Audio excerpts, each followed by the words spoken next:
Now, I'm looking forward to this topic right here. Now, let me preface this by saying there's Shannon Sharpe in this conversation, Kwame Brown in this conversation, LeBron James in this conversation. Two of these guys I've met. One of them I used to work with. So I used to work with Shannon, got love for Shannon Sharpe. Kwame Brown, I've never met, but dude, I love his content because Kwame just gonna say it. Now, he gonna say some stuff that I disagree with too, but that's part of love, right? Like I love my wife, but I disagree with some stuff she says. And LeBron James is the GOAT in my eyes.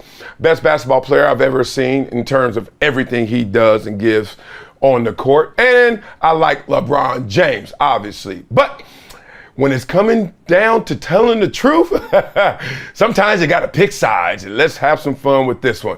All right, so among the most vitriolic of all LeBron James debates, after he and his Lakers were swept, broomsticked, mollywopped by the Nuggets in the Western Conference Finals, is the feud between Fox Sports analyst and Pro Football Hall of Famer who used to drag me around the field when I played, Shannon Sharpe, a friend and obviously a supporter of LeBron. Good Lord, does he love LeBron. And Kwame Brown. First, put some respect on Kwame Brown now. I'm going to say it again. First overall selection in the 2001 NBA draft. Good Lord. You know how good you got to be go number one? That part. All right, so they have been trading barbs back and forth since Brown criticized LeBron's play in game 4 of this series. Now, when it first started happening, I was just like, all right, normal content, normal. But then it started to erupt. So I was like, all right, let's get this out there. So there are a few videos. Maybe the safest way to do this is just let the videos go, and then I'll start explaining through the videos. So there's a Shannon Sharpe video, there's a Kwame Brown video, and of course, you know Kwame, there's another Kwame Brown video. Let those play. I'm still don't know what's his end game here. You talking about what Kobe would have done? What would you have been done? What would you have done? You're the number one overall pick. Yep. I don't get it because LeBron was in a no-win situation. People say, LeBron, why would you settle for a three? Why would you shoot a step back this? He drives the ball. Jamal Murray does a great job of tying him up. And even as he holds onto the ball, he's trying to get the shot up. Aaron Gordon blocks it. Now you're saying, well, he should have pulled up. It's easy to say what you should have done after the fact of knowing what has happened. Yep. And Skip, he said, you're supposed to be great? Really, Kwame, of all the people, he should never, ever question anybody's greatness. Because this is what we know. If there's a Mount Rushmore for busts in the NBA history, whether he's the first head, the second head, the third, or the fourth, he's on Mount Rushmore of bust NBA players. There's no question. And then he's going to question a guy that's, whether you say he's first, second, he's top 5 of the greatest players to ever play. I remember I heard him talk when Kobe scored 81. He's talking about he's hitting damn good screens. Really? Dude, you the number 1 pick in the draft, and you talk about you setting screens. Yep. Talk about the games that you played. Talk about the game-winning shots you hit. Skip, look, I get it. Kobe and Mike was graceful. They were elegant. They were Baryshnikov. Yep.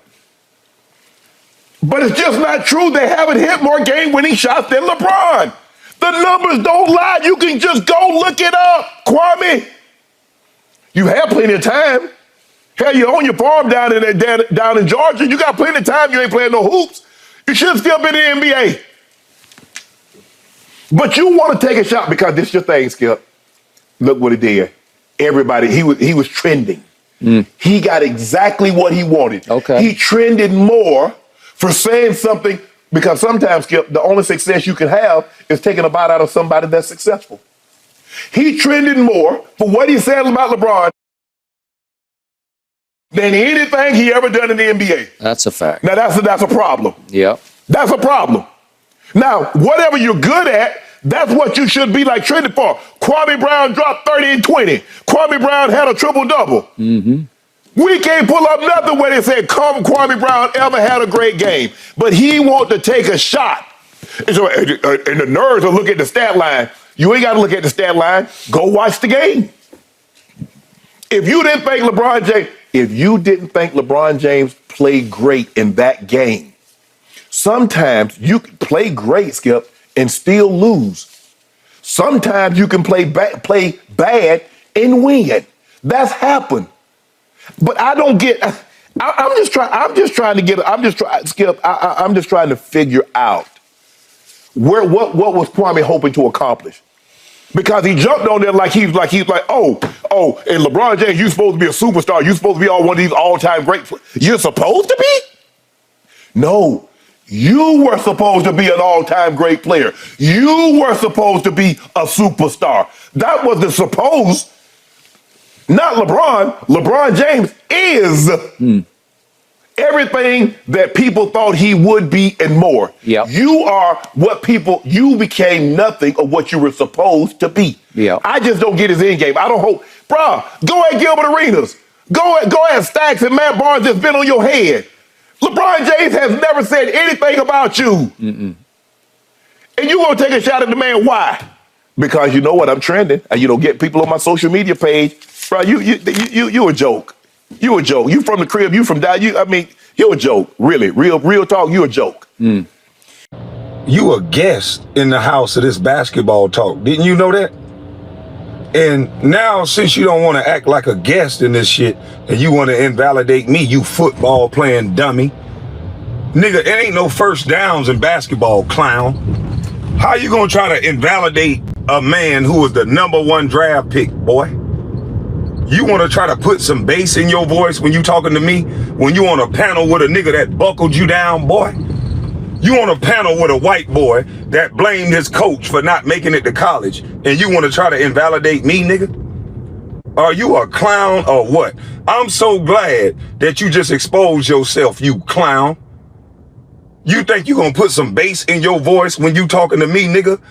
And that white boy made you say, I'm just trying to let me finish. Let me finish. You a guest in this house of basketball, nigga. Ain't no first downs in motherfucking basketball, you big, tall, thick-tongued punk motherfucker. You a thick-tongued idiot. Did you not know that? Ain't no first downs in basketball, boy. So I don't know what make you think that your opinion on basketball is more than mine because you a fanboy for LeBron. You call me emotional, and you was finna fight a whole goddamn Memphis Grizzlies team because of your love affair, LeBron. You the reason why John Morant probably carrying guns right now. John Morant was like, oh shit, a big ass nigga in a sweater, a grandmama sweater, trying to fight his daddy and the whole damn team. You the reason why. I think John Morant ain't trying to be no thug. He carrying guns everywhere because he's scared of goddamn Shannon Sharpe fanboy ass. John Morant, put them guns down, boy. Get you some of this tactical shit right here. Get you some of this right here for a big, thick-tongue punk. Do what you need. Spray that big, thick-tongue motherfucker in the eye. You fanboy and calling somebody emotional, and you about to fight a whole damn team about LeBron. You supposed to be a damn analyst, not a fanboy. You ain't nothing but a fucking fanboy. You done lost your goddamn mind. That motherfucking testosterone must have hit you. Old ass 50-year-old nigga catching phase about another man. It's a damn shame. Here come this big tongue motherfucker. Hey, let me tell you something. Hold up now. Let me tell you something. LeBron, let me read the stat. Who said, send me another stat of LeBron? Hold up. Send me a stat of LeBron. Move your tongue out the way, motherfucker. It's clear to see you ain't there because of your talent. You there because you like the way ass tastes, nigga. Nigga, you lucky you can catch a goddamn football. Back in the day, a big, ugly motherfucker like you with a thick tongue and a stutter like you got, only thing a nigga like you was good for is fighting or fucking. Motherfucker used to breed a ugly motherfucker like you. See, I know you punch like a mule kick, but you better not run your ugly ass up on me about no goddamn LeBron. Ugly motherfucker, you. Y'all want to bring up stats. How many times have LeBron scored this? How many times? I wasn't talking about how many times. I was talking about that fucking time. Y'all always want to goddamn whine and cry about LeBron. Every 2 seconds. This is why everybody know that what y'all are saying is bullshit. You niggas want to attack anybody that say the goddamn truth. Don't nobody think LeBron James is the best player in the world. Instead, little fanboys and statisticians. All you want to do is fill up the goddamn stats. Stats don't mean shit when it comes to the greatness. But we can go there if you want. a goddamn NBA player that's supposed to be so great that y'all ask for help for him every damn year? Help! Help! Go get you a wife. Go find you a wife, dick tongue dummy. What you do in your spare time when you're not on first take? Shit, I fight over LeBron. Shit, anybody who talk about LeBron, I fight over LeBron. I'm on Twitter with it. I'm on the side of the court with it. That's what I do. That's a hobby of mine. I fight over LeBron. Sweet, sensitive ass. Okay, spicy words, spicy chicken sandwiches everywhere. All right, so Sharpe was quick to defend LeBron James against Kwame Brown's critique, saying Brown was in no place to make such claims because of his status as one of the biggest NBA draft busts of all time. Woo! Whether Brown's arguments lose merit because of it is up for debate, and we're going to debate it. But it has been a significant point of contention between the two, and Shannon is also on record saying in the past, not this time, but in the past, that Brown can't be considered a failure. Let's stop down, have some fun. One, where is this energy coming from that since he was a bust and a self-declared bust, that his opinion doesn't matter in basketball or in sports? You know why that's so dumb?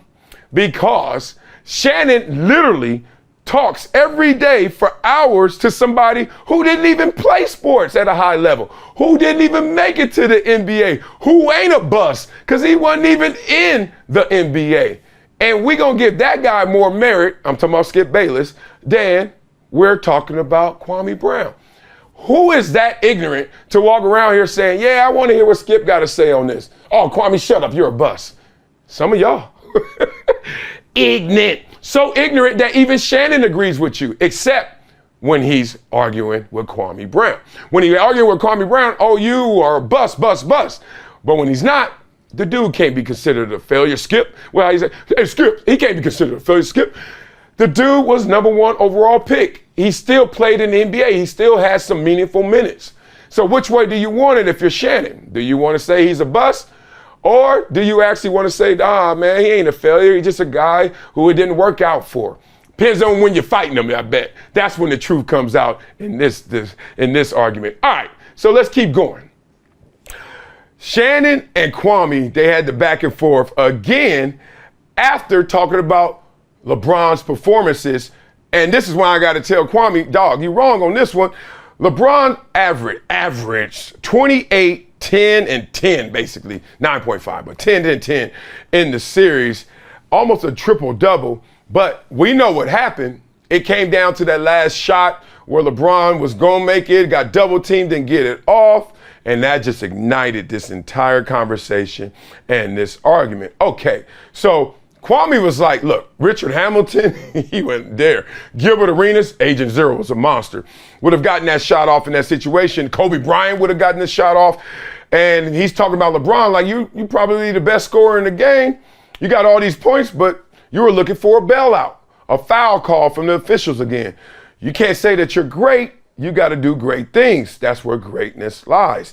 Interesting, because greatness to me does mean you do great things consistently, right? That's what greatness is. But consistently, not perfectly, right? LeBron's going to have bad moments. Dog, you know how many bad games Michael Jordan had in the playoffs? Like, there's games where Michael Jordan 3 for 14, Scottie Pippen go for 30. You know what I mean? Like, oh, he gonna defer and pass it off to Steve Kerr or Paxson. Oh, Jordan gets carried off the court. Like, nobody's perfect, even though they're great. It's just right now, everybody has an opinion, including myself. Therefore, that's why everyone gets torn apart. So then Shannon heard that, and Shannon was like, he went on the show and said, you're supposed to be great. Really? Kwame, of all the people, he should never, ever question anybody's greatness, because this is what we know. If there's a Mount Rushmore for busts in the NBA history, whether he's the first head, the second head, the third, or the fourth, he's on Mount Rushmore of bust NBA players.